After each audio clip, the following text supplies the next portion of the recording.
बच्चों, आप सभी का हमारे YouTube चैनल आइडियल देव क्लासेस में स्वागत है। बच्चों, आज हम आपके लिए एडगेट अभ्यास पुस्तिका के अंतर्गत विषय विज्ञान लेके आए हैं, जो कक्षा 7वीं के लिए। और इस एडगेट अभ्यास पुस्तिका को किसके माध्यम से बनाया गया है? इस पुस्तक को मध्य प्रदेश राज्य शिक्षा केंद्र भोपाल द्वारा बनाया गया है। किस सत्र के लिए? सत्र 2022-23 के लिए। चलिए इसका हम देखते हैं। पाठ 12, पादप में जनन। इसके लघुत्तरी प्रश्न समझेंगे पहले, फिर लघुत्तरी, फिर दीर्घोत्तरी। तो सबसे पहले पहला प्रश्न है हमारा, क्या देख लेते हैं। चलिए पहला प्रश्न को समझेंगे पहले। पहले प्रश्न में क्या कहा है?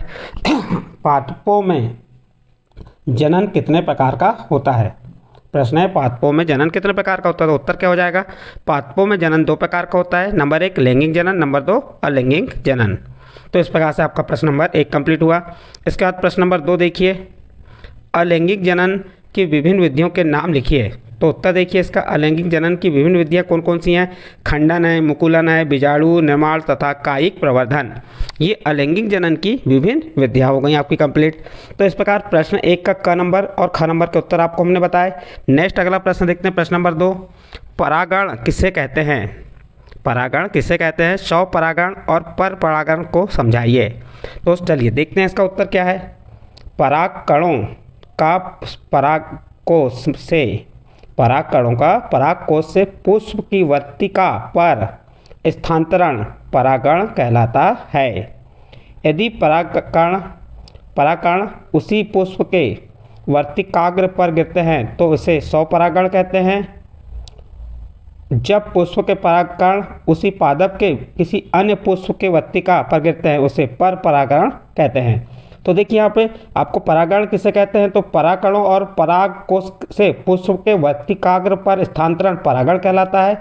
यदि परागकण उसी पुष्प के वर्तिका पर गिरते हैं तो इसे स्वपरागण कहते हैं। और जब पुष्प के परागकण उसी पादप के किसी अन्य पुष्प के वर्तिकाग्र पर गिरते हैं उसे पर परागण कहते हैं। इस प्रकार से आपका प्रश्न नंबर 2 कंप्लीट हुआ। नेक्स्ट अगला प्रश्न देखते हैं, प्रश्न नंबर 3।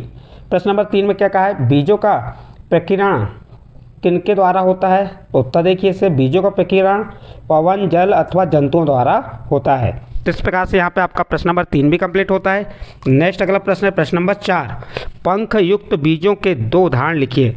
तो यहाँ पे आप पंख युक्त बीजों के 2 उदाहरण कौन कौन से, चलिए देखते हैं। एक है सेहीजन, जिसे ड्रम स्टिक कहते हैं, और दूसरा द्विफल, जिसे मेपिल कहते हैं, जिसे क्या कहते हैं? मेपिल। तो इस प्रकार से ये 2 इसके क्या हो गए? पंख युक्त बीजों के 2 उदाहरण हो गए। नेक्स्ट अगला प्रश्न लघुत्तरी प्रश्न है, इष्ट में जनन को चित्र बनाकर समझाइए। अब देखिए यहाँ पे इष्ट में जनन को चित्र बनाकर समझाइए कहा है। तो देखिए यहाँ पे ये हमने आपको बताया चित्र बना के। ये इष्ट कोशिका है, ये विकसित द्वारा मुकुलन होता है, फिर नवीन मुकुलन और मुकुलन श्रृंखला होती है। तो ये इष्ट में मुकुलन द्वारा जनन हो गया।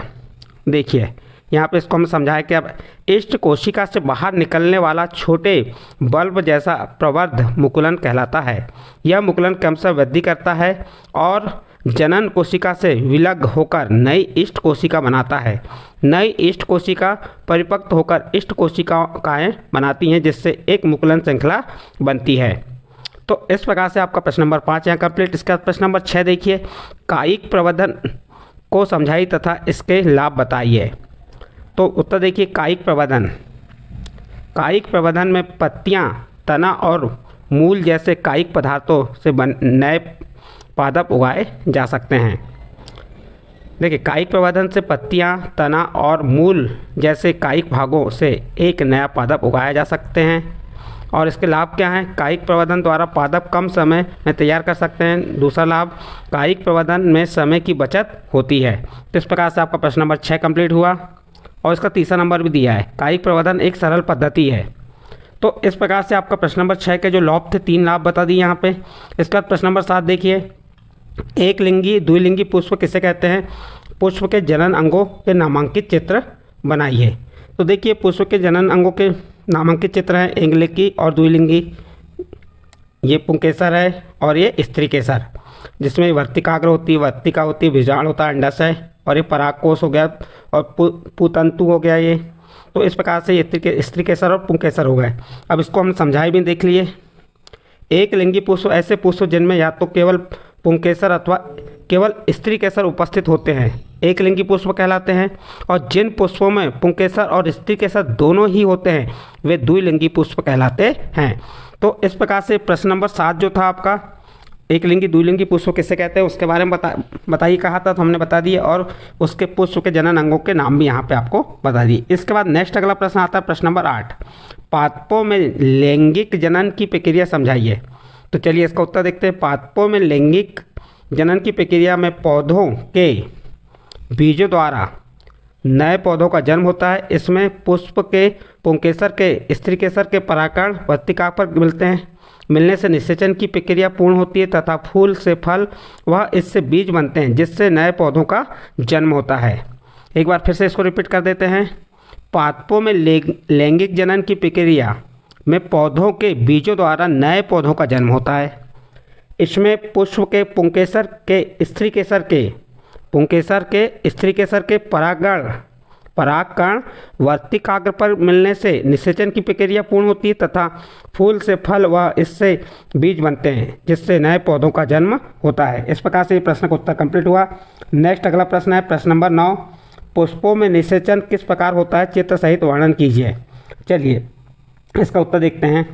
पुष्पों में निषेचन पुंकेसर नर जनन अंग व स्त्री केसर मादा जनन अंग द्वारा होता है। इसमें पुंकेसर के परागकण जल, वायु, किसी जीव जैसे भौरा, तितली, मक्खी आदि द्वारा पुंकेसर से स्त्री केसर के वर्तिकाग्र तक पहुंच जाते हैं तथा भ्रूण का निर्माण होता है, जिससे फूल में फल बनता है। और इसका चित्र बनाने को आता, चित्र नहीं बना है, आप पुस्तक में देख सकते हैं इसका चित्र और बना सकते हैं। इसके बाद नेक्स्ट अगला प्रश्न है, बीजों में प्रकीर्णन की विभिन्न विधियों का वर्णन कीजिए। तो देखिए बीजों के प्रकीर्णन की विभिन्न विधियाँ कौन कौन सी हैं, नीचे देखिए ये होता है। नंबर 1 पवन द्वारा होता है, नंबर 2 जल और जंतुओं। तो पवन द्वारा कैसे होता है, हल्के व रोम युक्त बीज वायु के द्वारा एक स्थान से दूसरे स्थान पर चले जाते हैं। इसके बाद सेकंड नंबर, जलीय स्रोतों के पास लगे वृक्षों के फल बीज जल द्वारा बहकर एक जगह से दूसरी जगह पर चले जाते हैं।